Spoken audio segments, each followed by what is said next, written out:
ces pièges démoniaques au nom de Jésus-Christ. Donc c'est vraiment important et je vous invite vraiment à partager pour que quelqu'un reçoive la grâce au nom de Jésus. Nous allons prier. Père, nous te disons merci pour ta grâce. Nous sommes à notre espace Freedom. La Bible déclare que là où est l'Esprit du Seigneur, là aussi est la liberté. Et ce soir, nous croyons que tu nous mets au large, tu nous libères par ta grâce et par la révélation de ta parole. Seigneur, instruis-nous, parle à nos esprits et que quelqu'un puisse recevoir la grâce au nom de Jésus. Amen, amen, amen. Merci d'être là. Merci d'identifier. Voilà, merci d'appeler, d'identifier plusieurs. Il y en a peut-être qui ont oublié le rendez-vous. Il y en a qui sont peut-être occupés ou distraits. Il faut les identifier, il faut les appeler pour qu'ils viennent, qu'ensemble nous puissions entendre la parole de Dieu. Ce que nous faisons ici, c'est vraiment un enseignement profond, profond et pratique, profond et pratique, profond et pratique, afin de vous aider dans votre marche avec le Seigneur, afin de vous aider dans votre vie, afin de vous aider dans votre relation avec Dieu et votre relation avec les autres. Donc, profond et pratique, profond et pratique. Alléluia, quelqu'un écrit profond et pratique. C'est ce que nous voulons. Alléluia, voilà. C'est très important. Donc, nous parlons ce soir des choix.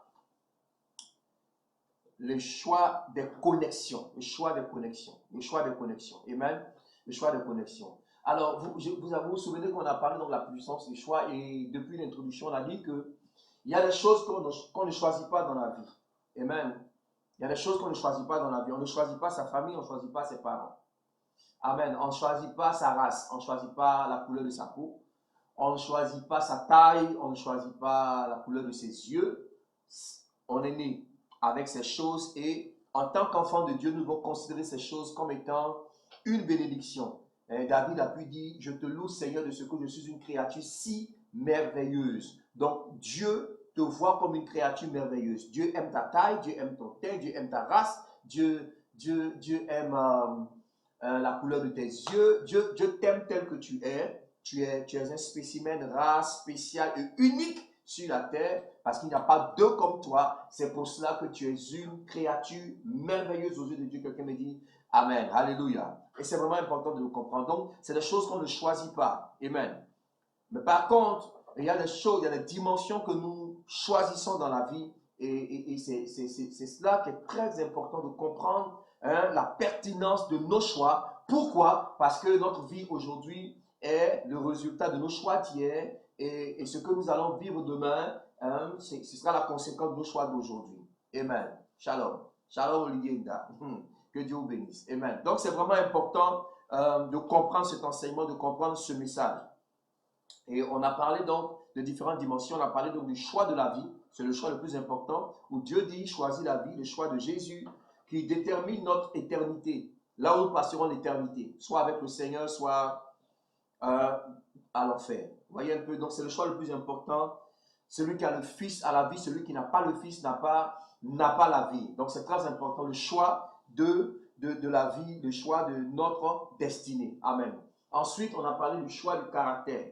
Le choix du caractère. C'est très important parce que, vous savez, notre élévation, notre performance sur cette terre, notre marche avec Dieu est déterminée par le genre de caractère que nous avons. Et on s'est vraiment illustré sur le cas de Lot. On a vu qu'il avait un problème dans son caractère, un problème de loyauté, un problème de reconnaissance, un problème d'une mentalité médiocre, un problème de vision faible. Donc, il était très faible dans son caractère. C'est pour cela qu'il y a eu beaucoup de problèmes dans sa famille. Et plus tard, toute sa famille a été plongée dans le décor. Je prie que ça n'arrive pas au nom de Jésus. Quelqu'un dit Amen. Et on a parlé donc du choix du conjoint. La dernière fois, on va revenir là-dessus, n'est-ce pas? Parce que c'est très profond, mais on a donné quelques secrets très importants sur comment choisir son conjoint. Il fallait faire beaucoup attention. Il faut être stable dans l'esprit et dans la tête.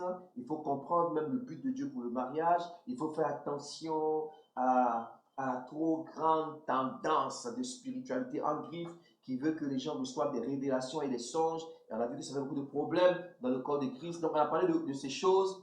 Et aujourd'hui, nous sommes en train de parler de déconnexion. Amen. Donc je touche en même temps à deux dimensions. Je voulais les séparer, mais je pense qu'on peut le faire ensemble et puis finir. Donc, les connexions et le choix de l'atmosphère. Amen. Vous allez comprendre pourquoi. Donc, le choix de l'atmosphère, le choix des connexions. Ma prière, c'est que chacun de nous, après cet enseignement, puisse vraiment avoir de très bonnes connexions dans sa vie, choisir de très bonnes connexions et avancer avec les connexions divines au nom de Jésus-Christ. Shalom Vanessa, il y a longtemps qu'on ne t'a pas vu ici. Que Dieu te bénisse. Shalom Nora, que Dieu te bénisse ma fille. Amen, amen. Donc, est-ce qu'on peut avancer? Est-ce qu'on peut avancer? Soyez tous bénis au nom de Jésus-Christ. Alléluia, alléluia, alléluia. Donc, nous parlons de la puissance des choix et cet après-midi, les choix des connexions, les choix de l'atmosphère. Amen. Alors, notre texte de base, Genèse chapitre 13. Genèse chapitre 13, versets 12 et 13. Genèse chapitre 13, versets 12 et 13. Qu'est-ce que la Bible dit dans ce texte? La Bible dit, Abraham habita dans le pays de Canaan et Lot habita dans les villes de la plaine et dressa ses tentes jusqu'à Sodome. Les gens de Sodome étaient méchants et de grands pécheurs contre l'Éternel. Verset 13, les gens de Sodome étaient méchants et de grands pécheurs contre l'Éternel. Les gens de Sodome étaient méchants et de grands pécheurs contre l'Éternel. Vous voyez, voici Lot qui est considéré comme un juste, comme un enfant de Dieu, comme un chrétien, qui va habiter, qui va établir ses tentes à Sodome, n'est-ce pas, et Gomorrhe. La Bible précise que les gens de la ville étaient de grands pécheurs contre l'Éternel. Ils étaient méchants et de grands pécheurs contre l'Éternel. Ça veut dire qu'ils avaient fait le choix de mépriser Dieu. Ils avaient fait le choix de s'opposer à la pensée de Dieu, de s'opposer à la volonté de Dieu. C'était de grands pécheurs. Nous connaissons un peu comment ils vivaient dans la perversion, dans l'homosexualité. Ils étaient dans ces choses qui provoquent la colère de Dieu. La Bible déclare qu'à cause de ces choses, il y a la colère de Dieu qui éclate. Vous comprenez? Donc, ces gens étaient, la Bible précise, ils étaient méchants et de grands pécheurs contre l'Éternel. Méchants et de grands pécheurs contre l'Éternel. Vous comprenez? Et c'est au milieu de ces personnes que notre ami, notre oncle, Lot est allé habiter. Le choix de connexion et le choix de l'atmosphère. Le choix de connexion et le choix de l'atmosphère. Pourquoi? La Bible précise avant que simplement parce que la plaine de Sodome c'était une vallée bien arrosée et pour lui ça suffisait pour nourrir son troupeau, pour sa famille. Et il n'a pas vu la pertinence d'avoir de très bonnes connexions dans sa vie. Et la Bible déclare que Lot siégeait même aux portes de la vie. Ça veut dire qu'il était considéré au milieu des gens pervers, au milieu des gens méchants, au milieu des gens qui péchaient contre l'Éternel. Mais Lot était tranquille avec eux. Lot était à l'aise avec eux. Quelqu'un dit, il y a un problème. Alléluia. J'aurais toujours un problème avec les enfants de Dieu qui sont très à l'aise avec des gens qui sont des grands pécheurs contre l'Éternel. Cette pensée est très forte. De grands pécheurs. C'est-à-dire que des gens pêchent, mais des grands pécheurs. Et puis, leur péché, c'est contre l'Éternel. C'est-à-dire qu'une provocation. Ils provoquent Dieu. Ils se dressent contre Dieu. Contre l'Éternel. Mais l'autre était carrément tranquille parce que c'était le choix qu'il avait fait, le choix des connexions. Écoutez-moi très bien. Écoutez-moi très bien.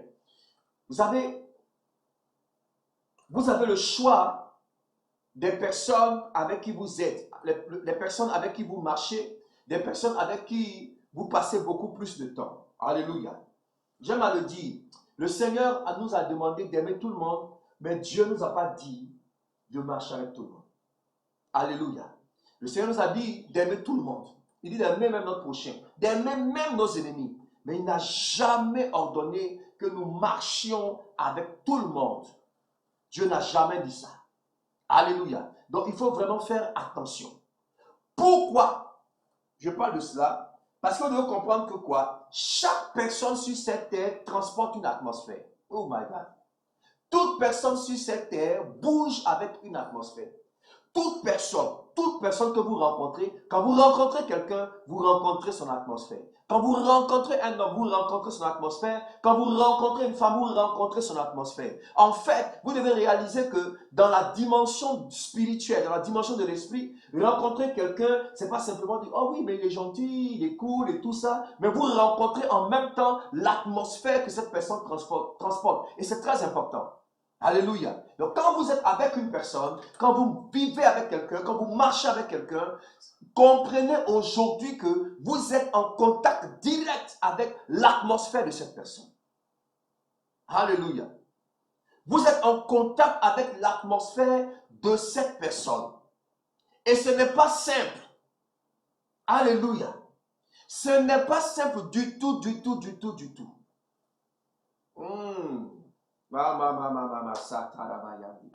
Ce n'est pas simple. Alors, il y a des gens qui transportent de très bonnes atmosphères. Malheureusement, il y en a d'autres personnes qui transportent de mauvaises atmosphères.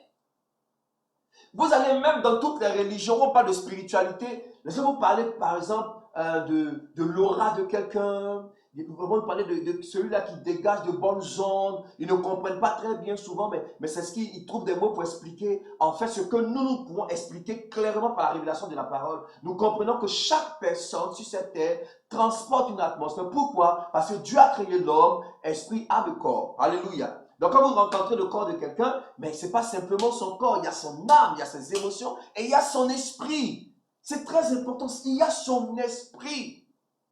Donc vous êtes directement en contact avec l'atmosphère. Il y a des personnes qui transportent des atmosphères de malédiction, d'autres transportent des bénédictions. Il y en a qui transportent des grâces. Il y en a qui vivent sous une sorte de disgrâce. Il faut que vous le sachiez et il faut que vous le compreniez. Il y a des gens il y a comme une malédiction, une disgrâce sur leur vie. Et quand vous êtes en connexion avec cette personne, bien aimé, je vous assure que c'est automatique. Vous êtes contaminé par ce genre de disgrâce. Vous devez comprendre cela. Vous devez comprendre cela. Mandaraba Proussa. Deuxième chose à comprendre, c'est que Dieu, je vais revenir à ça peut-être après, je vais même développer peut-être le dimanche, mais vous savez, Dieu pour travailler sur la terre travaille toujours en passant par un homme. Et ça, on le dit, on le répète, c'est très important. Pourquoi? Parce que Dieu a donné la terre aux hommes, aux fils de l'homme. Vous comprenez? Donc, tout ce que Dieu veut faire sur cette terre, Dieu passera toujours par un homme, malgré sa souveraineté. Bien que Dieu soit souverain, puissant, tout puissant, Dieu passera toujours par un homme. C'est pour cela que quand Dieu veut te bénir, il envoie toujours quelqu'un. Quand Dieu veut te parler, il envoie quelqu'un. Quand Dieu t'apporte une grâce, il envoie quelqu'un. Mais vous devez comprendre aussi que quand le diable veut détruire, il envoie aussi des gens. Quand le diable veut voler, il envoie des gens. Quand le diable veut égorger, il envoie aussi des gens. C'est un principe spirituel. Dieu ne peut pas te bénir sans passer par quelqu'un. Quelqu'un me dit Amen. Et pendant que je prie, pendant que je parle, je veux croire et proclamer que aujourd'hui même, Dieu te donne de rencontrer quelqu'un qui sera une bénédiction pour ta vie. Dis-moi un bon Amen. Alléluia.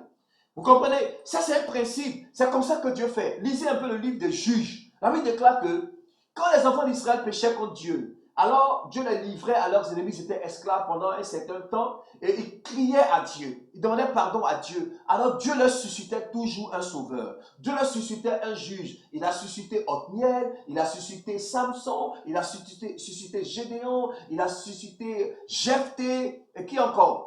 Barak, Déborah. Chaque fois, quand Dieu veut libérer son peuple, il suscite un homme, il leur donne un juge, il suscite un homme, il suscite une femme. C'est le principe de Dieu. Dieu, pour te parler, envoie un homme. Dieu, pour te bénir, envoie quelqu'un dans ta vie. Et ce soir, je rends grâce à Dieu parce que je viens comme cette personne pour te parler, pour te bénir et pour te communiquer une grâce ce soir. Dis-moi un bon Amen. Alléluia. C'est comme ça que Dieu fait. Yes, c'est ce que Dieu fait. Vous voyez, donc les dimensions de Dieu, nous les recevons par des personnes. Personne n'est devenu grand par lui-même. C'est quelqu'un qui fait que quelqu'un devienne quelqu'un. Aïe, aïe, aïe, une affaire de quelqu'un. Alléluia. Quelqu'un fait que quelqu'un devient quelqu'un. Alléluia. Bon, Dieu utilise quelqu'un pour te faire. C'est quelqu'un qui va t'aider à monter. C'est quelqu'un qui va t'aider à devenir fort spirituellement. C'est quelqu'un qui va t'aider à prier. Quelqu'un va t'aider. Quelqu'un va te challenger dans tes offrandes. Quelqu'un va t'aider à chercher le Seigneur, à prier.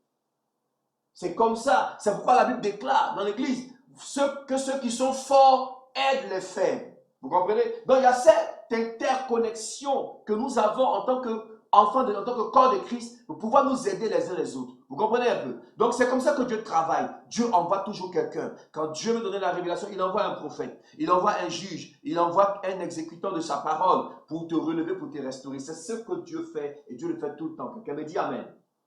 De l'autre côté, l'adversaire, l'imitateur de Dieu, celui qui a toujours désiré être adoré par les hommes, le diable, le serpent ancien, le dragon, le séducteur des nations, lui aussi, malheureusement, il envoie des gens. Il y a des gens sur cette terre qui sont démoniaquement parlant. Il y a des sorciers, il y a des mystiques qui eux aussi sont des ouins de Satan, des serviteurs du diable, qui entrent dans la vie des enfants de Dieu, qui entrent dans la vie des hommes, dans le but de détruire, dans le but de démolir ce que Dieu est en train de construire. Mais au nom de Jésus, faille sur toutes ces personnes. Faille sur eux au nom de Jésus. Faille sur eux au nom de Jésus. Alléluia. Donc, c'est vraiment un enseignement pratique que nous avons ce soir. Et je veux vraiment que vous m'écoutiez. Donc, Lot a eu des problèmes parce que Lot allait se connecter aux habitants de Sodome et Gomorrhe qui étaient des grands pécheurs devant l'Éternel, contre l'Éternel. Il a quitté Abraham, son homme. Il a quitté l'atmosphère de la présence de Dieu. Il a quitté l'atmosphère de la prière. Et il allait dans l'atmosphère de la mort, de la destruction, dans l'atmosphère de la perversion. Mais quelle est ton atmosphère? Dis-moi quelle est ton atmosphère et je te dirai l'état de ta destinée. Je te dirai l'orientation de ta destinée. Quelle est ton atmosphère? Quelqu'un dit les AS. Quand tu as dit AS, la agence satanique. On confond les AD Samuel. Il faut chercher autre chose. Ma fille, elle dit AS. Alléluia. AS là, c'est AD Samuel. Quelqu'un me dit Amen. Alléluia. Vous comprenez? Il faut que tu choisisses ton atmosphère. Aïe, aïe, aïe, aïe, aïe. Ton atmosphère. Quelle est ton atmosphère? Quelle est ton atmosphère, bien-aimé? Quelle est ton atmosphère? Quelles sont les personnes avec qui tu te sens bien, à l'aise? Quelles sont les personnes avec qui tu passes beaucoup plus de temps dans ta vie? Alléluia. Quelles sont les personnes avec qui tu parles? Les personnes en qui tu te confies? Les personnes qui ont le secret de ta vie? Les personnes qui ont les codes de ta vie, de ta destinée? Frère, écoute-moi très bien. Je vais t'expliquer quelque chose de très fort. Alléluia. Ta destinée est selon tes connexions. Ta performance selon les gens qui te côtoient. Dis-moi qui te parle, je te dirai où est-ce que tu vas arriver dans la vie. Dis-moi qui te parle, je te dirai où est-ce que tu vas arriver dans la vie. Alléluia. Yes, pasteur Esther, j'ai compris. Sois béni, alléluia. Vous voyez, donc vous comprenez que, regardez un peu.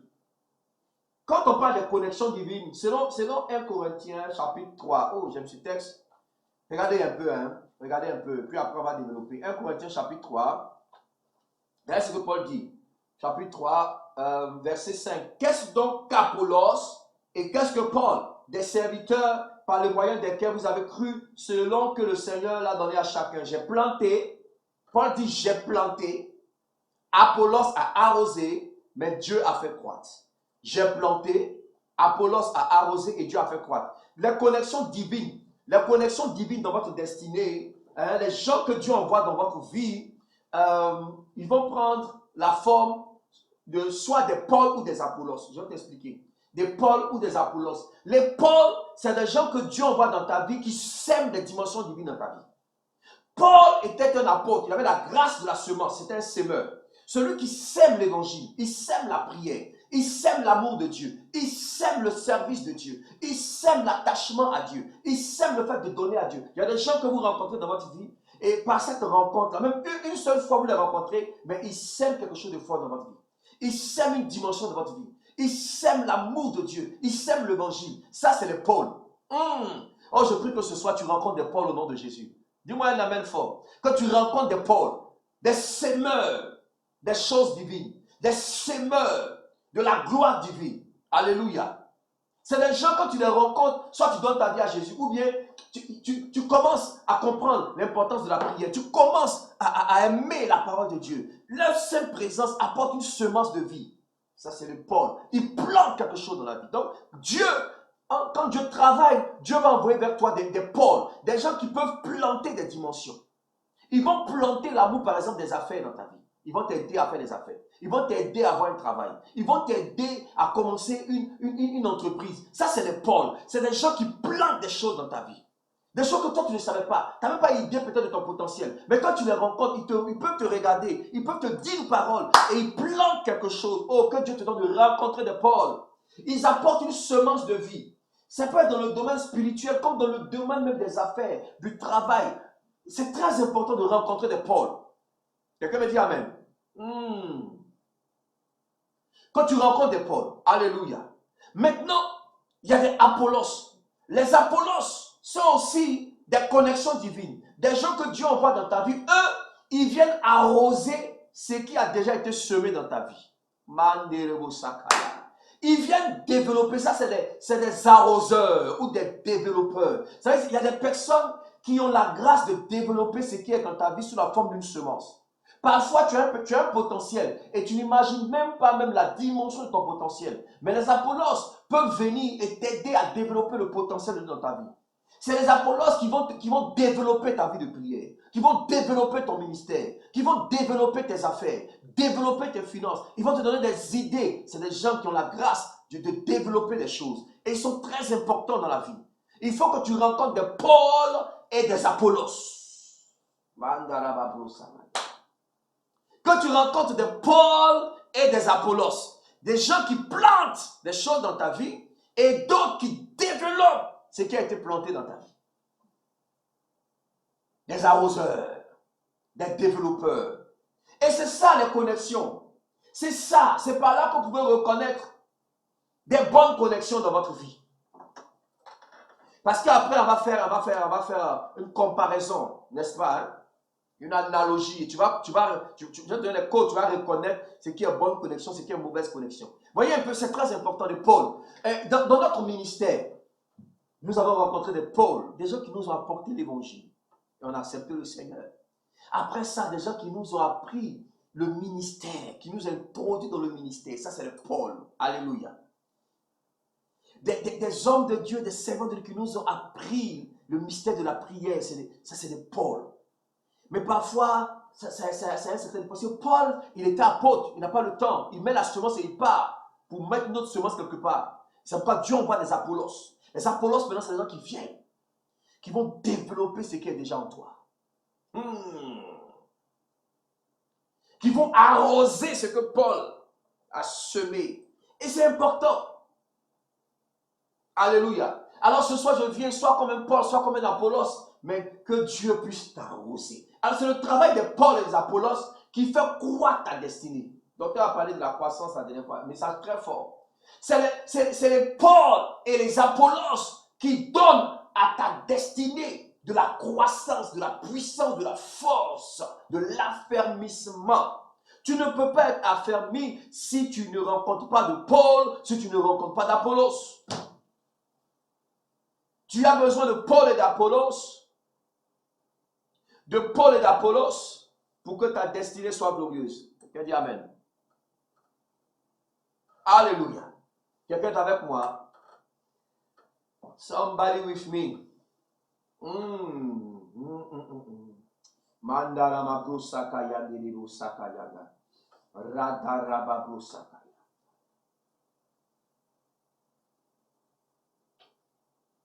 Amen. Vous comprenez? Alléluia. Alors toute la Bible parle des histoires de connexions, des bonnes connexions. Si je veux parler de ça, mais je vous dis qu'on peut rester à demain matin. Et c'est l'un de mes messages forts. La puissance de connexion dans la vie. Écoutez-moi très bien. Il y a une histoire, une des plus merveilleuses histoires de la Bible. C'est l'histoire de Jacob. L'histoire de Jacob et d'Ésaü, son frère. L'histoire de Jacob et d'Ésaü, son frère. Histoire, quelqu'un me dit, raconte. C'est une très belle histoire que je vous invite à lire, à lire, à lire, à lire et à relire. Amen. Amen. Donc,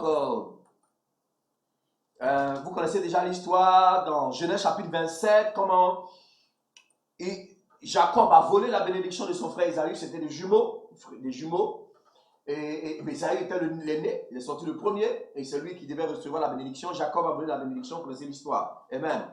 Parce que Isaac aimait Ésaü, et Rebecca aimait Jacob, n'est-ce pas? Et puis Isaac a libéré la bénédiction sur Jacob, pensant que c'était Ésaü et tout. Amen. Donc, voici le tableau. Voici le tableau. Voici le tableau. Deux frères jumeaux, Ésaü, Jacob. Ésaü et Jacob. Jacob reçoit la bénédiction.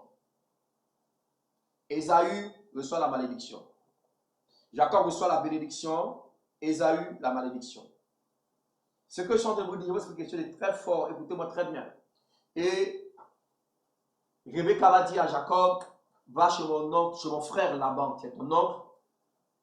Il faut t'éloigner de la colère de ton frère. N'est-ce pas?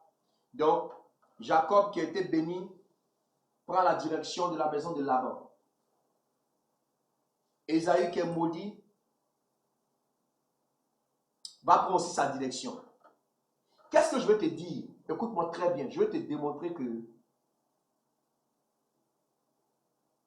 une mauvaise connexion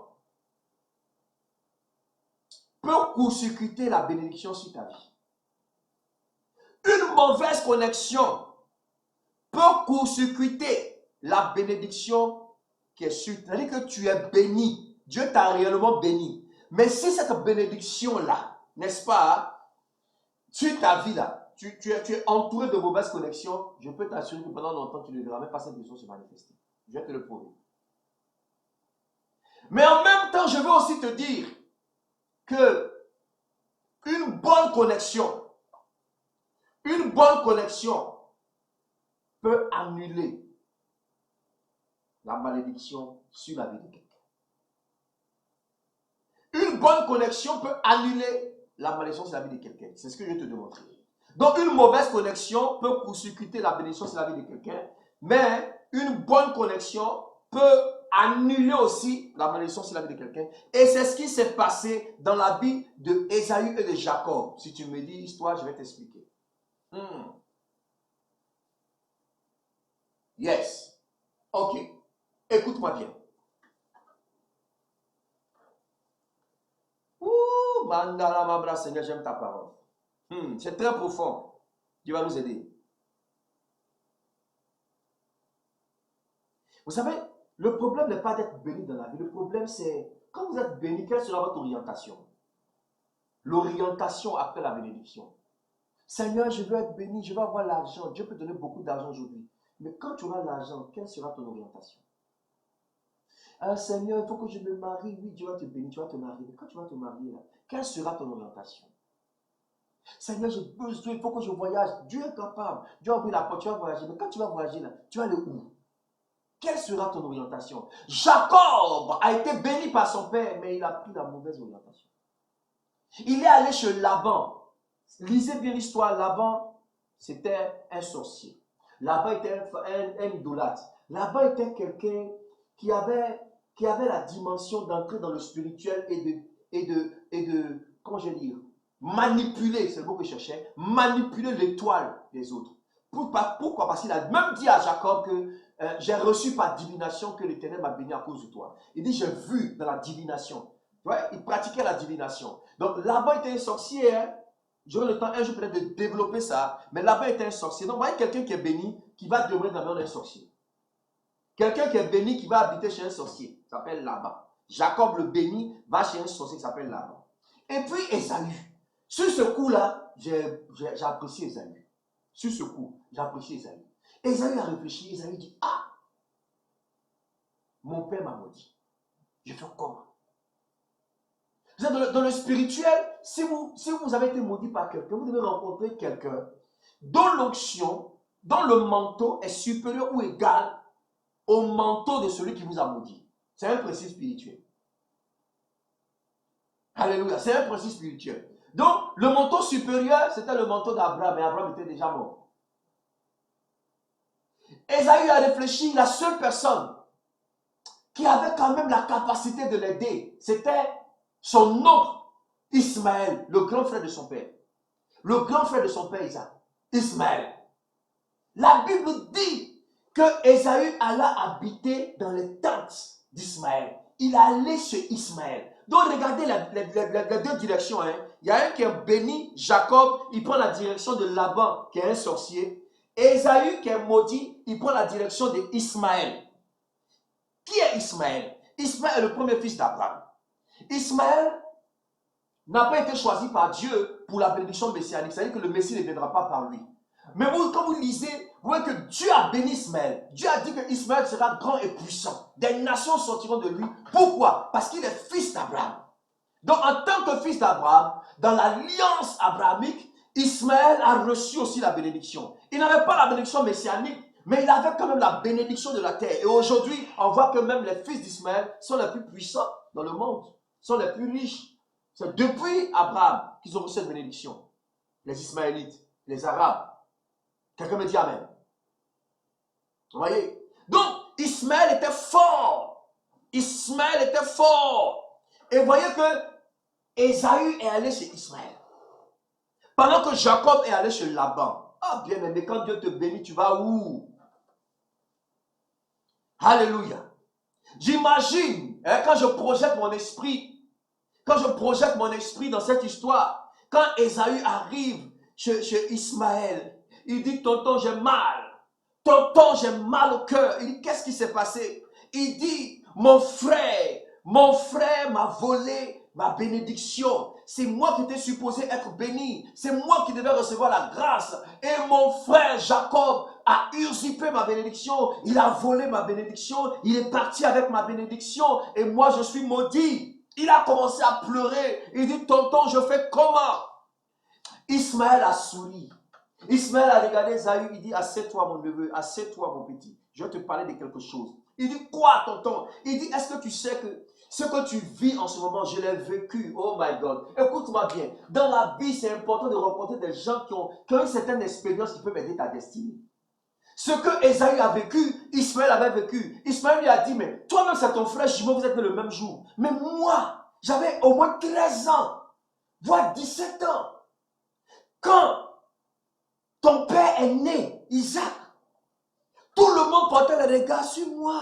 Tout le monde voyait en moi l'héritier. J'étais fort et je voulais que mon père, Abraham, soit fier de moi. Mais je n'ai pas reçu la bénédiction.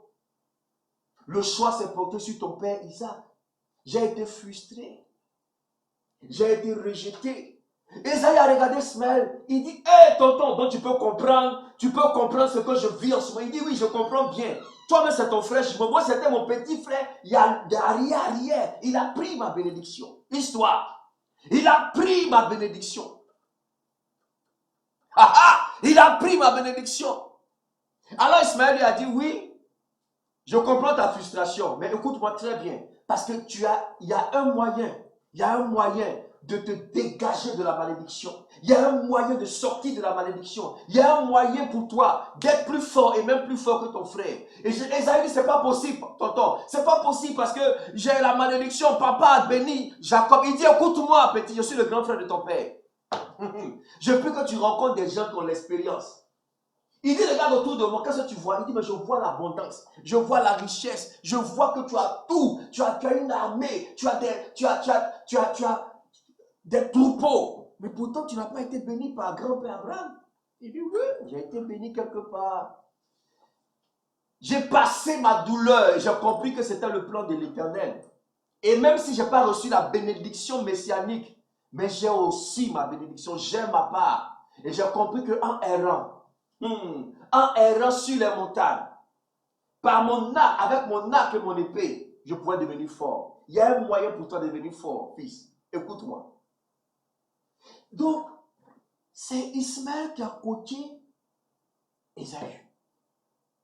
Mandarabablusaka. Que Dieu te donne de bons coachs.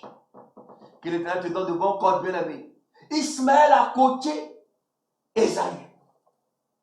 Et Esaü même s'est souvenu que oui, même papa, c'est vrai, il m'a maudit. Mais vers la fin de la malédiction, il a prononcé une parole. Il s'est certainement inspiré de ton histoire, tonton.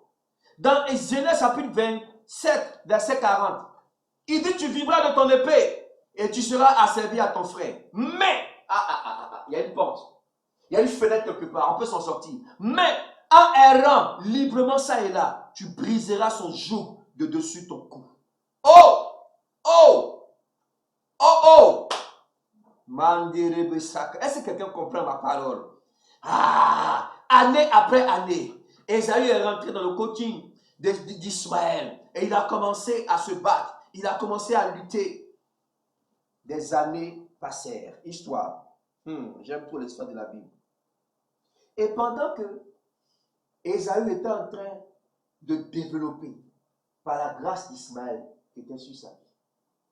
Je précise que ce n'est pas la grâce messianique, mais c'était quand même la grâce qui coule des fils sur la vie des fils d'Abraham.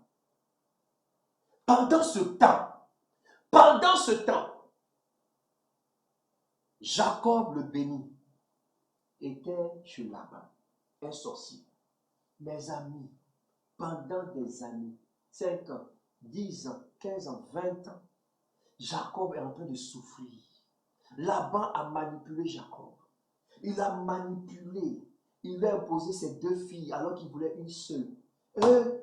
Ça a créé des problèmes dans sa famille. Jacob, lisez son histoire, on ne l'a jamais vu pendant 20 ans en train de prier l'Éternel. Il est en train de faire des enfants, régler des parables de famille. Telle femme dit que c'est mon jour aujourd'hui, l'autre c'est mon jour, tel c'est mon enfant, non c'est pas mon enfant. Il est là, il souffre.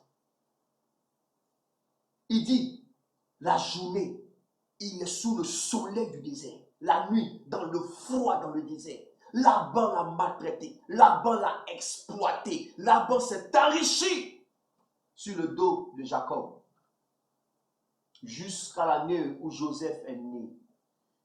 Et c'était l'année du réveil. Je déclare au nom de Jésus que cette année, c'est ton année de réveil. C'est l'année où Joseph est né au nom de Jésus. Quand Joseph est né, Jacob dit non, trop c'est trop, enough is enough. Il a ramassé ses affaires, il a pris sa famille, il dit Laban, je quitte ta maison. Je prie au nom de Jésus-Christ, toute personne spirituellement qui est dans l'atmosphère de la maison de Laban, je prie qu'au nom de Jésus, tu sors de cette atmosphère. Au nom de Jésus-Christ, toute personne, toute institution, toute atmosphère qui retarde la manifestation de ta bénédiction, je brise là au nom de Jésus-Christ et je commande que tu sortes libre de cette maison afin d'entrer dans ta destinée. Quelqu'un me dit Amen 2 fois et la parole là est établie.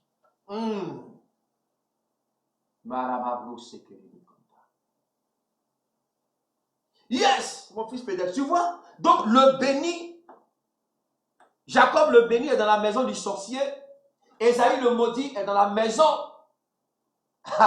d'Ismaël, béni d'Abraham. Vous voyez? Environ 20 ans plus tard, ils se sont rencontrés. Il n'y avait pas photo, je suis désolé. Comme on dit à Abidjan, il n'y avait pas match. Écoutez-moi très bien. Je suis désolé de vous dire que la parole que Isaac avait prononcée sur Jacob en disant que ton frère va se prosterner devant toi, cette parole-là ne s'est pas accomplie dans la vie d'Ésaü. C'est plutôt le contraire qui s'est manifesté. Mais comme la parole qui sort de la bouche d'un père, d'un prophète de Dieu, pour son accomplissement, cette parole-là s'est accomplie dans la vie du fils de Jacob, qui était Joseph. C'est Joseph qui a vu ses frères se prosterner devant lui. Mais Jacob lui-même, son frère jumeau ne s'est jamais prosterné devant lui. Bien au contraire. Est-ce que j'ai le temps de vous expliquer les choses? Histoire. Mes amis, quand Jacob sort de la maison de Laban, là même, il rencontre un ange, il prie toute la nuit. Ça, c'est une autre dimension. Il attrape l'ange. Je parlerai de ça certainement dimanche. Il dit, je ne peux pas te laisser, tu dois me bénir. Tu dois me bénir. Mais comment il dit à l'ange de le bénir alors qu'il a été béni 20 ans avant? C'est-à-dire que lui-même, il a commencé à douter de la bénédiction de son père. Il se disait que non. Quelle est cette bénédiction que j'ai reçue? Et puis je suis là. Je ne vois rien dans ma vie. J'ai dû tripatouiller pour avoir quelques troupeaux pour sortir la maison de là-bas. Je ne sais pas. Pour me marier, c'était compliqué. Tout est dur dans ma vie. Quelle est cette bénédiction où maintenant je dois rencontrer mon frère? J'ai même peur. Un homme qui est béni n'a pas peur. Quand tu es béni, tu ne trembles pas. Quelqu'un me dit amen. Tu ne trembles pas. Quand tu es béni, tu ne trembles pas. Enfant de Dieu, ne tremble pas. Alléluia. Il dit, mais ça, c'est... Non. Il a commencé à douter de la bénédiction de son père. Donc, quand il rencontre l'ange, il dit à l'ange, bénis-moi avant de partir. C'est là que l'ange va lui dire, non, je n'ai pas besoin de te bénir parce que tu es déjà béni. Ton problème n'est pas la bénédiction, tu es déjà béni. Ton problème, c'est ta démarche. On doit changer ta démarche. Ton problème, c'est le nom que tu portes. Quel est ton nom? Il dit Jacob, menteur, trompeur, usurpateur. Il dit ton nom sera désormais Israël. Il a frappé sa hanche, il a changé sa démarche. Regarde, pour que tu puisses entrer dans ta destinée, dans tes réelles bénédictions, Dieu doit changer ta démarche. Dieu doit frapper ta hanche. Jésus. Quelqu'un me comprend? Dieu a frappé sa démarche. Et quand il rencontre Esaü, écoutez-moi bien ça. Quand il rencontre Esaü, lisez l'histoire là, ça m'a fait mal. La Bible déclare que Jacob s'est prosterné 7 fois devant Esaü. Vous imaginez? Le béni se prosterne devant le maudit 7 fois. 7 fois. Je n'ai jamais vu une autre histoire dans la Bible où quelqu'un s'est prosterné devant son camarade, son frère jumeau. 7 fois. Et il lui dit, j'ai regardé ta face comme on regarde la face de Dieu. Jacob.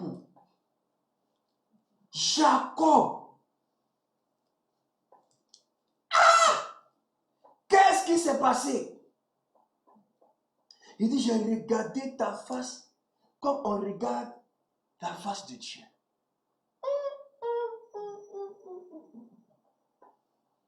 Genèse 33. Genèse 33. Quand je lis cela, ça me touche. Regardez, Jacob leva les yeux et regarda, et voici Esaü arrivait avec 400 hommes. Regardez quelqu'un qu'on a maudit. Sa garde rapprochée. Ses gardes de corps, ils sont 400. Quelle est... Oh, histoire, franchement, c'est grave. Le maudit a 400 hommes. Garde rapprochée. La Bible déclare que Jacob, il répartit les enfants entre Léa, Rachel et les 2 servantes. Regardez, le béni, comment il tremble. Il plaça en tête les servantes avec leurs enfants. C'est-à-dire qu'il s'est passé, Jacob, si Isaïe doit nous tuer, bon, il a mis les enfants des servantes là d'abord premier, dans le cas de tuer premier. Voilà. Puis Léa et ses enfants. Et enfin, Rachel, comme c'est Rachel qui lève, le gars n'est pas bien. Tonton Jacob, il n'est pas bien. Il a mis les servantes là, Zilpa et Bila, leurs enfants. Chacune a 2 enfants ou bien 4 là. Il a mis premier que si Esaü doit tuer, bon, c'est pas grave, il faut tuer ceux-là d'abord. Tonton Jacob. Ensuite, il a mis Léa. Léa, elle a 6 enfants, je crois, puis Dina, ça fait 7. Les Ruben, Judas, Lévi, Siméon. Il a mis, et puis maintenant, il a mis maintenant Rachel et puis Joseph, parce que Benjamin n'était pas encore né. Tonton Jacob. Alléluia. Oh my God. Verset 3. Lui-même passa devant eux et se prosterna à terre 7 fois. C'est pas moi qui le dis, c'est la Bible. 7 fois. Jusqu'à ce qu'il soit près de son. C'est-à-dire que quand il avance, il fait 3 pas, il se prosterne. 4 pas, il se prosterne. Esaü courut à sa rencontre. Frère, toi ton camarade court, toi tu es prosterné. C'est pas pareil. Oh. Le maudit est en train de courir. Le béni est prosterné.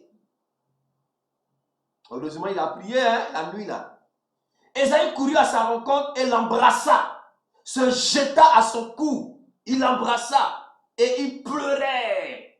Esaü, levant les yeux, vit les femmes et les enfants et dit, qui sont ceux que tu as là? Jacob répondit, ce sont les enfants que Dieu m'a accordés, que Dieu a accordé à ton serviteur. C'est-à-dire qu'il s'est mis, il est le serviteur. Lui on dit il est béni là. Il est le serviteur du maudit ici. Et regardez, il dit à ton serviteur. L'Éternel a accordé à ton serviteur. Les servants s'approchèrent, elles et leurs enfants. Donc toute la famille jacobique s'est prosternée devant Ésaü. C'est-à-dire que celui qu'on a maudit, celui on dit n'est pas béni là. Toute la famille des bénis. Hey, Jésus. Oh, que Dieu punisse le diable et sa peine.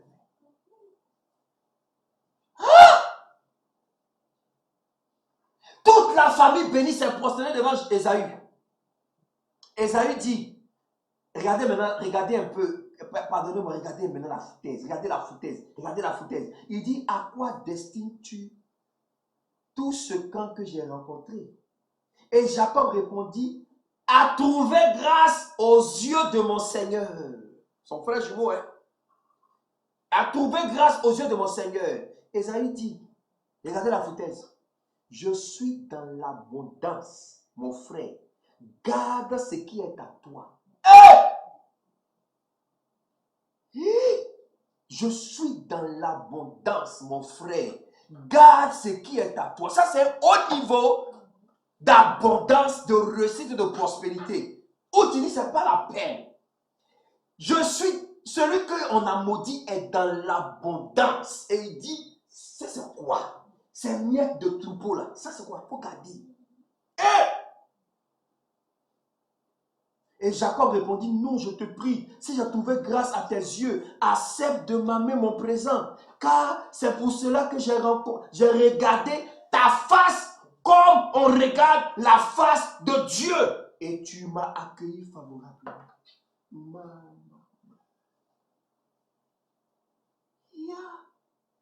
Accepte donc mon présent qui a été offert, puisque Dieu m'a comblé de grâce et que je ne manque de rien.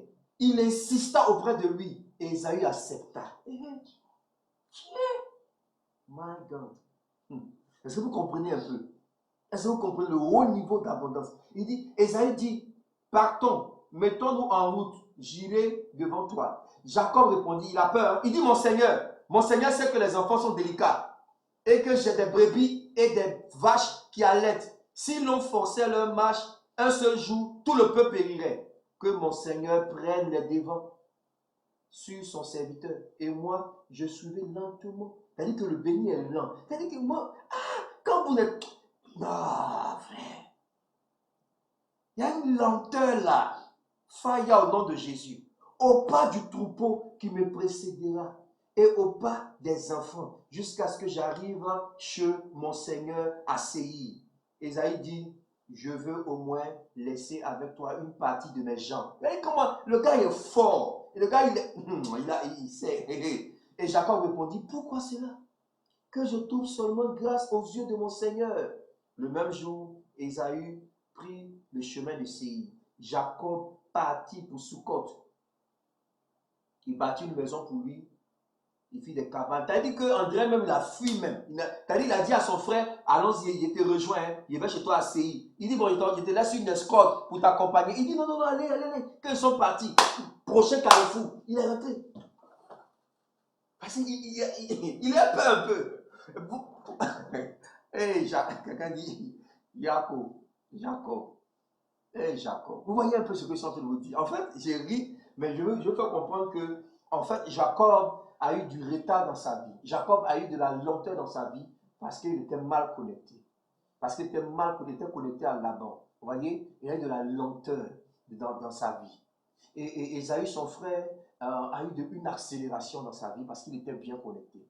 Vous savez, c'est pourquoi je dis et je répète que une mauvaise connexion peut court-circuiter la bénédiction que sur votre vie. Mais une bonne connexion peut annuler aussi la malédiction. Je veux que quelqu'un écrive ça. C'est très important. On prie beaucoup pour être béni. Je vais être béni. Mais si Dieu te bénit, que tu es mal connecté, je t'assure que tu ne verras même pas cette bénédiction. Et c'est ce que Jacob a expérimenté. C'est ce que Jacob a expérimenté jusqu'à ce que vraiment il rencontre Dieu, Dieu change son nom et qu'il commence à pousser dans la grâce. Et la parole que son père avait prononcée, disant que tes frères se prosterneront devant toi, lui-même, il n'a jamais vu ça. Cette bénédiction-là s'est passée, cette promesse s'est accomplie dans la vie de son fils, comment ça s'appelle? Joseph. Joseph. Amen. Donc, bien aimé, écoutez-moi très bien, c'est très important. Vous avez le choix de connexions, des gens avec qui vous marchez, c'est très important. N'oubliez pas que chaque personne transporte une atmosphère, chaque personne transporte quelque chose. Vous devez aimer tout le monde, aider tout le monde, mais faites attention aux gens qui partagent votre intimité, des gens avec qui vous parlez. Amen. Donc, on va finir cette dernière dimension. Comment reconnaître une connexion démoniaque et une connexion divine? Alléluia. Donc, je parle de connexion divine et on verra le contraire en même temps. 5 points pour finir, 5 points pour terminer. C'est très important. 5 points pour terminer. Ce que j'enseigne, c'est des choses que j'ai vécues moi-même. Je prêche des choses que j'ai expérimentées et je veux vraiment vous aider à ne pas vivre ce genre de situation parce que c'est très terrible. Les connexions, c'est très terrible. Donc, les connexions divines. Premier point. Une connexion divine, c'est une connexion qui va semer des choses de Dieu dans votre vie, comme j'ai dit, des pôles. Amen. Quand vous rencontrez une bonne connexion, c'est quelqu'un qui sème des valeurs dans votre vie, n'est-ce pas? Qui sème des dimensions, soit la prière, soit le fait de donner à Dieu, soit le fait de servir Dieu. Il vous aide à servir Dieu, à aller à l'église, à rencontrer Jésus. C'est ça une bonne connexion. Amen. Donc, il sème quelque chose dans votre vie. Il sème quelque chose dans votre vie. C'est une bonne connexion. C'est quelqu'un qui sème quelque chose. Contrairement à une connexion démoniaque, quelqu'un que le diable envoie dans votre vie, la personne vient pour voler toute semence dans votre vie. C'est-à-dire que tout ce qui commence dans votre vie, là, la personne vient pour lever ça. Hein? Comme la parabole du semeur. Il dit les oiseaux qui viennent pour voler le grain qui a été semé et qui tombe en terre. Quand vous avez une vie qui est comme sur la route, c'est ça en fait, il a sûrement tombé au bord du chemin. Si votre vie est au bord du chemin, que tout le monde entre dans votre vie, vous n'avez aucun secret, aucune intimité, vous n'avez même pas de, comment on appelle ça? Vous êtes trop exposé, vous exposez toute votre vie, ce que ce soit sur les réseaux sociaux, vous parlez de tout à tout le monde. Je vais ici, je vais faire ici, je vais me marier ici. Votre vie est au bord du chemin. Si votre vie est au bord du chemin, je vous promets que les oiseaux du ciel viendront manger la semence. Les oiseaux du ciel viendront manger la semence. Enlève ta vie du bord du chemin. Même Bartimée qui était au bord du chemin, Jésus il a guéri, il a quitté le bord du chemin, il a suivi Jésus dans le chemin pour aller à la maison. Reste pas au bord du chemin. Toujours c'est toi qui exposes, parle trop. Tu parles de ta vie, tu parles, tu t'exposes, tu es sur Facebook, tu racontes ici, tu parles ici, tu racontes tout. Je ne sais pas ce que tu cherches. Tu cherches quel amour, quel affairage. Quand Facebook là, c'est le monde de l'illusion. C'est pas la réalité. Hein. Ceux qui disent qu'ils t'aiment Facebook là, c'est faux. Reste là. C'est une parenthèse. Donc, comprenez que les mauvaises connexions viennent enlever la semence. Quand il y a la semence de la prière, la mauvaise connexion va venir tuer la semence de la prière dans votre vie. Enlever la semence de la prière. Enlever la semence de l'amour de Dieu. Vous pouvez savoir de quoi je parle. Amen. Et c'est très important. Deuxième caractéristique, comme j'ai dit, les Apollos. Les Apollos arrosent ce qui a été semé en vous. L'Apollos, c'est quelqu'un qui vient développer ton potentiel, qui vient développer ton activité. Par exemple, alléluia. Il vient dire, mais tu as quel projet? Non, j'ai envie de, je sais pas, j'ai envie d'ouvrir peut-être une boulangerie. Ah oui, mais je pense que tu devrais faire comme ça, faire comme ça, faire comme ça. Et puis je pense qu'on va faire comme ça, je vais trouver quelqu'un qui peut t'aider à faire ça. Et puis la personne t'aide à te développer. N'est-ce pas?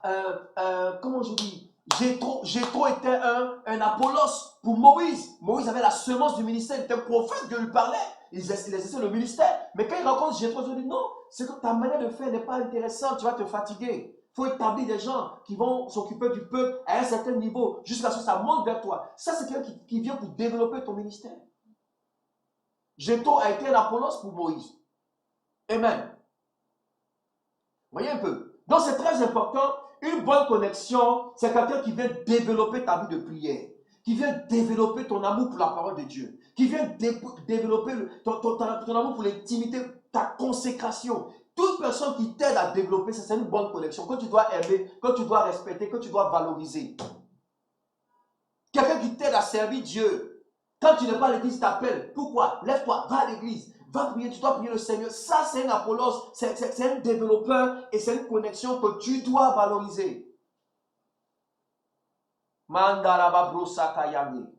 Alléluia. Par contre, une connexion démoniaque, c'est quelqu'un qui veut détruire votre potentiel. J'ai rencontré de mauvaises connexions, hein, je sais de quoi je parle. Quelqu'un qui vient détruire votre image, détruire vos acquis, détruire vos bonnes relations. Quand il sait que tu as une bonne relation avec quelqu'un, il va rentrer au milieu pour détruire. C'est ça qu'on appelle l'œuvre du diable. Celui qui rentre au milieu des frères, qui les sépare. Détruire. Le voleur ne vient que pour égorger, pour détruire, pour voler. Une mauvaise connexion viendra pour détruire votre image. Là où on parle bien de vous, il va commencer à parler mal de vous. Là où on dit que vous avez quelque chose de bon, il va dire quel bon. Il a ça, c'est quoi il a? Qu'est-ce qu'il a? Alors laissez ça, on sait. Détruire vos acquis. Détruire les gens qui vous aiment. Une mauvaise connexion viendra pour détruire votre image. N'oubliez jamais que l'homme a été fait à l'image de Dieu. Et de la même manière, le diable s'est attaqué à l'homme pour détruire l'image de Dieu parce qu'il voulait faire du mal à Dieu. C'est ainsi que les connexions démoniaques vont toujours salir votre image, salir votre réputation, salir votre potentiel. Troisième point. J'espère que quelqu'un note non. Troisième point, une bonne connexion vous aime pour ce que vous êtes et non pour un intérêt quelconque. Une bonne connexion vous aime pour ce que vous êtes. Vous comprenez? Une bonne connexion, la connexion divine, que la personne vous aime pour ce que vous êtes. C'est-à-dire que vous ne lui apportez pas l'argent, rien, mais la personne vous aime et veut vous voir réussir. C'est ça une bonne connexion. Yes, docteur. Et rise in power. C'est ça une bonne connexion, quelqu'un qui t'aide à monter dans le feu de la prière. C'est une bonne connexion qu'il faut valoriser. Amen. Bien aimé, écoute-moi bien. Une bonne connexion va vous aimer pour ce que vous êtes. Une mauvaise connexion démoniaque va vous aimer et vous aime pas en fait. Mais à côté de vous, à cause d'un intérêt quelconque. Alléluia. Donc la connexion démoniaque sera avec vous pour ce que vous pouvez apporter à sa vie, pour ce qu'elle peut prendre sur vous. Donc la personne sera là, va dire, je t'aime, mais c'est faux. C'est à cause soit de votre argent, c'est à cause de... Oh là là, est-ce que...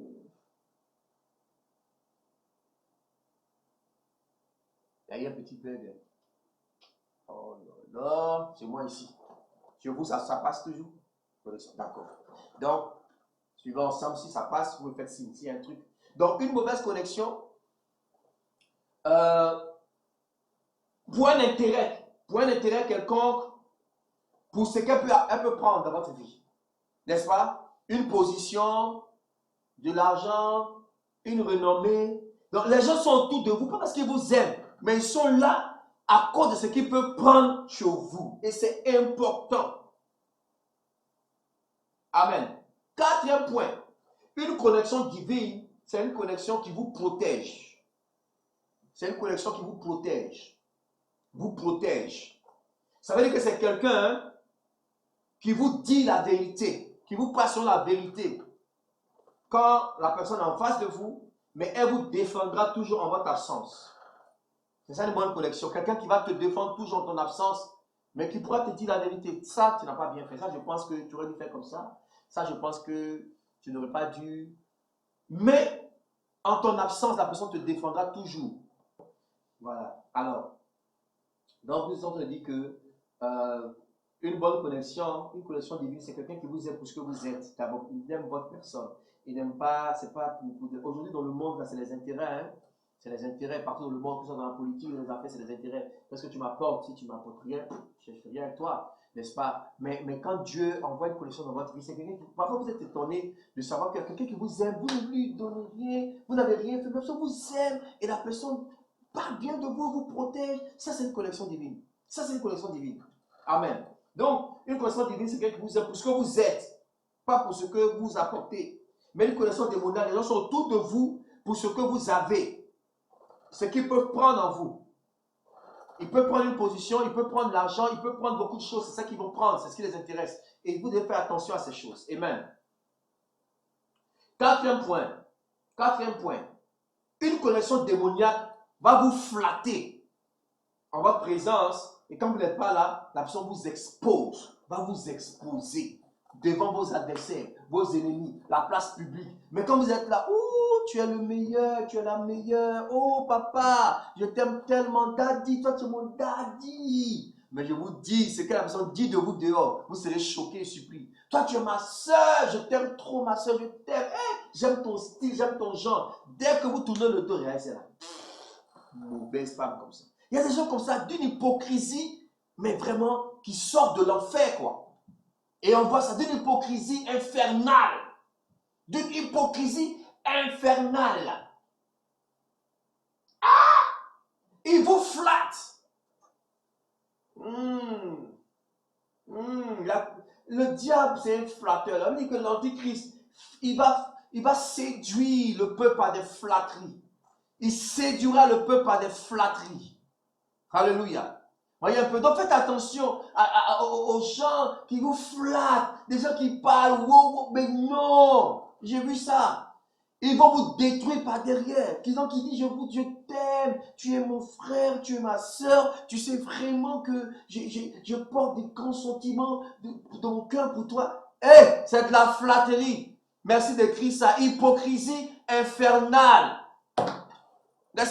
Quelqu'un écrit hypocrisie infernale. Ça sort, c'est-à-dire que ça n'existe pas de la terre. Le diable même est étonné même de l'hypocrisie même de la sœur. Et ça, on voit ça dans l'église. On voit ça au milieu de nous. Une telle hypocrisie, une telle méchanceté. Infernale, mais c'est grave. Mes amis.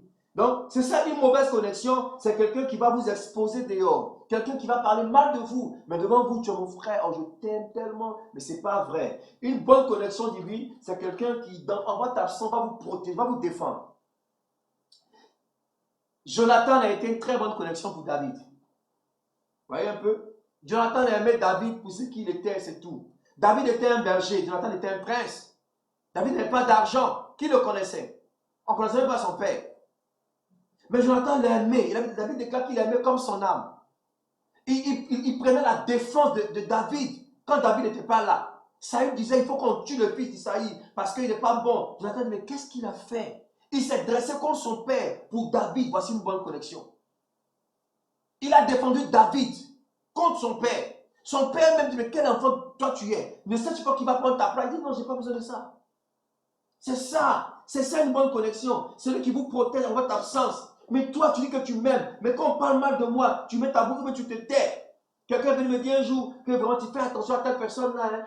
La dernière fois on était ensemble, il parlait mal de toi, il a dit ça de toi et tout ça. Je sortais de Sokossi. Hein? Sokossi là. Et puis bien, il dit que non, je t'étais des pasteurs. On ne parle plus. Ils ont commencé à tel a dit ça de toi, tel a parlé de toi et tout ça. Il dit ah bon? Et toi, tu as dit quoi? Non, moi, je n'ai rien dit, moi, j'ai écouté. Tu es aussi coupable que. Tu es aussi coupable que. Vous comprenez? Donc, c'est grave. Oh my God. Comment les gens peuvent être aussi hypocrites? Tu n'aimes pas quelqu'un, mais tu veux profiter de la grâce de la personne. Quand tu n'aimes pas les viandes là, tu ne bois pas la sauce de la viande là. Hein? Quand tu n'aimes pas les viandes, la sauce qui a servi à la préparation de la viande là, tu ne manges pas aussi. Mais dis que non, moi j'aime pas la viande, hein, j'aime pas, mais donnez-moi la sauce là, je bois la sauce. Mais ah non, frère, dans la sauce là, il y a le goût de la viande là-dedans. Ou bien, tu n'aimes pas quelqu'un, mais tu veux profiter de son onction. Moi je ne comprends pas. Tu n'aimes pas. Bon, tu n'aimes pas un pasteur, tu fais quoi dans son église?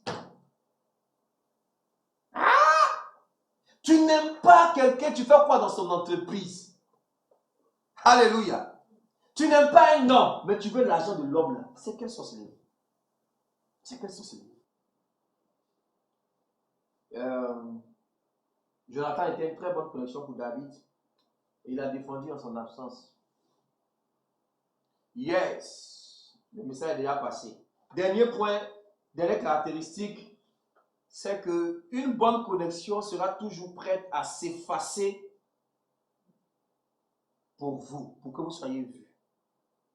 Une bonne connexion sera toujours prête à se mettre à l'écart pour votre bien. C'est ça l'amour. Mais une mauvaise connexion cherchera à vous effacer pour elle-même être vue. Une mauvaise connexion cherchera à vous effacer dans le cœur des gens, vous effacer votre estime, l'estime que les gens vous portent, l'amour que les gens vous portent. Ils vont chercher à enlever ça pour lui-même se positionner.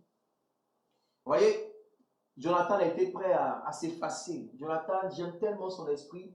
Ça sera l'une des premières personnes que je vais aller saluer quand on va arriver au ciel. Je vous dis que vraiment, je t'admire, Jonathan. Ici, dans l'église, on avait l'esprit de Jonathan. Il y a beaucoup de problèmes qu'on n'allait pas vivre. Vous imaginez un prince, l'héritier supposé, qui accepte de s'effacer pour que quelqu'un d'autre occupe le trône. Parce qu'il a la révélation qu'il est meilleur que moi. Et il est le choix de Dieu. Hey!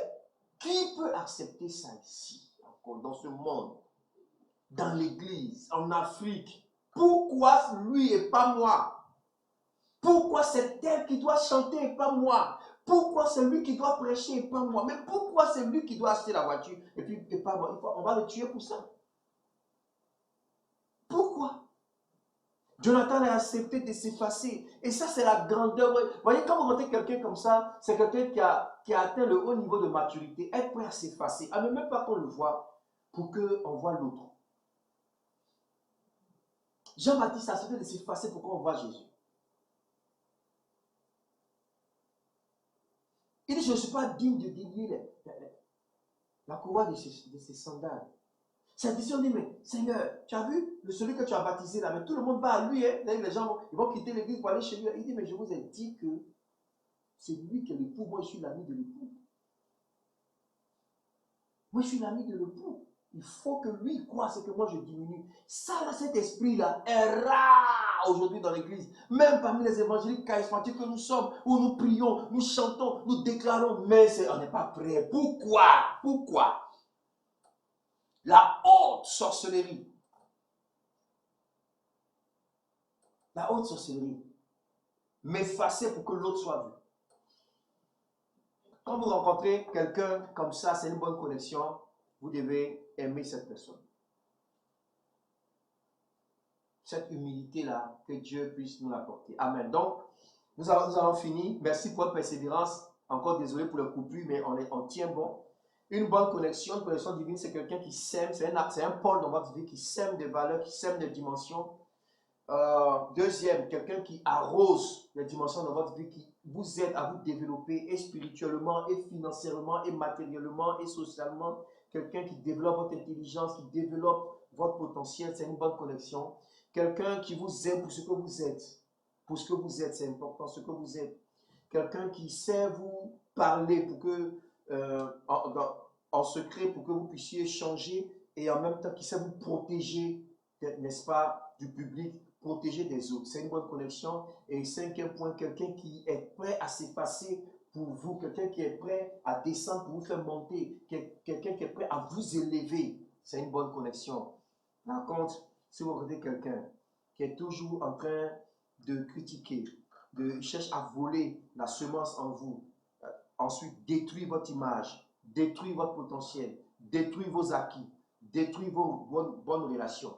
Quelqu'un qui est avec vous et vous voyez que c'est un amour intéressé. Il est là simplement à cause de votre argent, à cause de votre position, à cause de la gloire de Dieu sur vous, à cause de vos relations. C'est une mauvaise connexion. Quelqu'un qui vous flatte, mais qui vous expose au dehors, c'est une mauvaise connexion. Et quelqu'un qui vous efface, qui est toujours prêt à vous descendre pour lui-même être vu, c'est une mauvaise connexion. Que Dieu vous bénisse. Merci pour votre patience, merci pour votre écoute, merci pour votre présence, surtout pour la confiance que vous avez en nous et de nous suivre. Nous finissons donc aujourd'hui notre série sur la puissance des choix. Je prie vraiment que le Seigneur vous aide à faire de bons choix dans votre vie. Je prie que le Seigneur vous aide à éviter les mauvais choix, parce que je vous assure que faire un mauvais choix, vraiment, il y a des conséquences désagréables et difficiles pour votre destinée. Je prie que déjà vous puissiez faire le bon choix de la vie en choisissant Jésus. Ensuite, faites le bon choix d'avoir un bon caractère avec Dieu, un bon caractère. Faites le bon choix du conjoint, votre époux, votre épouse, très important pour votre épanouissement et le choix de la bonne atmosphère, des bonnes connexions. 4 choses importantes. Après, nous allons mettre tout ça dans le livre, développer, et Dieu va nous aider. Alléluia. Donc, préparez-vous pour donner vos participations pour le livre. Amen. Si vous voulez vraiment le livre. Soyez bénis au nom de Jésus-Christ. Merci beaucoup pour votre écoute. Merci pour votre présence, votre patience. Merci pour votre amour. Je vous aime au nom de Jésus-Christ de Nazareth et je prie vraiment que la grâce de Dieu soit sur vous. Vraiment, j'insiste sur ce message. S'il vous plaît, écoutez-le, réécoutez-le et faites-le écouter par d'autres afin que les gens ne puissent pas faire de mauvais choix dans leur vie. C'est très important. J'ai eu à faire beaucoup de mauvais choix dans ma vie et je vous assure que j'ai payé pour ça. J'ai payé pour ça. J'ai souffert des choses. Ce n'était pas la faute de Dieu. C'était moi, j'ai fait des mauvais choix. Je vous dis la vérité. Donc, je sais de quoi je parle. Donc, je prie que Dieu vous épargne de cela, que vous puissiez faire de très bons choix au nom de Jésus-Christ. Merci de votre patience. Salutations à vous tous en Côte d'Ivoire, à vous tous à Paris, à vous tous au Gabon, à vous tous aux Antilles, en Guadeloupe, vous tous qui nous suivez un peu partout, aux États-Unis, partout. Que Dieu vous bénisse, que la grâce soit sur vous, que la grâce de Dieu vous accorde vraiment de demeurer dans la voie du Seigneur et de ne pas sortir du calvaire de l'esprit par un mauvais choix. Demain, par la grâce de Dieu, nous poursuivons notre enseignement sur comment entendre la voix de Dieu. Nous sommes à l'école de l'esprit. Demain, à 17h GMT, soyez connectés. Nous allons parler d'une dimension très forte de l'écoute de l'esprit parce que Dieu veut parler et je vais t'aider à entendre, à comprendre, à recevoir la pensée de Dieu, à écouter l'esprit de Dieu. Alléluia. Dimanche, nous aurons aussi nos 2 services et Dieu va nous emmener dans une dimension forte dans l'esprit. Que Dieu vous bénisse. Shalom à vous. Shalom Audrey. Shalom maman Audrey. On fait beaucoup d'Audrey. Ah, mais béni avec les Audrey. Que Dieu bénisse toutes les Audrey de la terre. Shalom Vanessa. Que Dieu te bénisse. Nadia, que Dieu te bénisse. Valérie, que Dieu te bénisse, ma fille. Que Dieu vous bénisse, que Dieu vous bénisse. Nous allons prier le Seigneur. Seigneur, merci pour ta grâce. Nous avons dit ce que nous pouvions dire. Saint-Esprit, nous comptons sur toi pour parfaire ce que nous avons pu dire et d'aider tes enfants à faire de bons choix dans leur vie. Dès ce soir, je prie pour les mauvaises connexions. Que les mauvaises connexions soient déracinées de la vie de tes enfants. Tous ceux qui représentent comme livrets, tous ceux qui sont autour de la vie de tes enfants pour les détruire, pour les salir, pour les déconnecter de toi, pour détruire leurs acquis, Seigneur, que tu déracines ces personnes. Parce que la Bible déclare que toute plante que toi tu n'as pas plantée sera déracinée. Que toute connexion que toi tu n'as pas envoyée, que cela soit déraciné au nom de Jésus-Christ. Aide-nous à demeurer dans de très bonnes connexions. Donne-nous nous-mêmes d'être des Paul, des Apollos, pour plusieurs, d'être des Paul, des Apollos et des Jonathan, des Paul, des Apollos, des Jonathan, des Jétro, de très bonnes connexions pour les autres au nom de Jésus-Christ de Nazareth. Que la grâce de Paul, d'Apollos, de Jonathan, de Jétro repose sur quelqu'un qui me dit Amen. Au nom de Jésus. Amen, amen, amen, amen, amen, amen, amen. Si vous avez été bénis, nous sommes dans la joie. C'est là notre réconfort, notre récompense. Quand le peuple de Dieu est béni, que Dieu vous garde. Garde vos familles, garde vos maisons, garde vos acquis, garde toutes choses en vous. Merci beaucoup. Merci vous tous. Merci Dr. Franck. Esther, ma fille, que Dieu te bénisse. Mathilde, que Dieu te bénisse, que Dieu te bénisse, que Dieu te bénisse. Vous tous, soyez tous bénis. Shalom, shalom, shalom. Et on reste connectés demain. Shalom, Samuel, que Dieu te bénisse. Restez connectés, restez connectés. Ce soir, je vais vous demander un petit exercice dans votre temps de prière. Shalom, Diana, shalom, Nadia. S'il vous plaît, prenez 30 minutes pour prier pour les connexions dans votre vie. Alors, je vous demande ça ce soir, s'il vous plaît. 30 minutes de prière spécialement pour les connexions dans votre vie, pour que Dieu va enlever les mauvaises connexions. Les gens, après la prière, là, ils vont même plus vous appeler, ils vont disparaître. Ça vient de Dieu, ne les cherchez pas. D'autres, même Dieu va effacer même leur numéro de votre téléphone. Ne cherchez même pas le téléphone. Dieu sait. Parce que parfois, il y a des choses on sait, il y a des choses on ne sait pas, Dieu nous révèle. Mais prier pendant 30 minutes, c'est très important. Et prier aussi pour que Dieu envoie de très bonnes connexions. Parce qu'il y a des gens que vous rencontrez dans votre vie qui vont vous aider à avancer, qui vont vous aider à vous améliorer. Donc ce soir, chacun, 30 minutes, ne manquez pas ce rendez-vous de prière. Dans votre temps de prière, vous allez prier 1 heure, 2 heures, soit, mais 30 minutes de prière pour les connexions. Shalom, merci, merci. À plus tard, à demain, à demain, à demain, à demain, à demain, à demain, à demain, à demain. Shalom à vous, shalom.